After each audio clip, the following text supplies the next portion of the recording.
میلاد النبی صلی اللہ علیہ وآلہ وسلم کی رات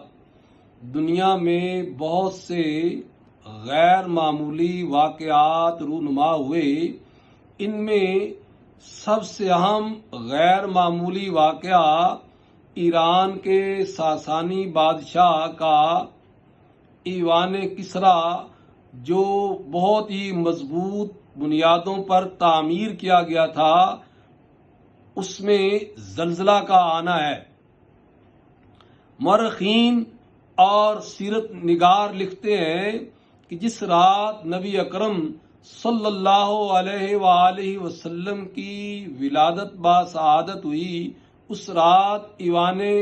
کسریٰ میں زلزلہ آیا اور اس کے 14 کنگرے گر گئے۔ اس بات کو، اس روایت کو علامہ ابن کثیر نے، امام بیہقی نے، ابن حجر عسقلانی نے، امام اصبہانی نے اور دیگر نے بیان کیا ہے اور اس کی حقیقت کو تسلیم کیا ہے۔ علماء کہتے ہیں کہ یہ اس بات کی طرف غیبی اشارہ تھا کہ اس ایران کی وسیع و عریض سلطنت جو دنیا کی سپر پاور تھی، اس کا زوال یقینی تھا، اور 14 کنگروں سے مراد یہ ہے کہ اب صرف ان کے 14 بادشاہ گزریں گے، اس کے بعد ان کی حکومت ختم ہو جائے گی۔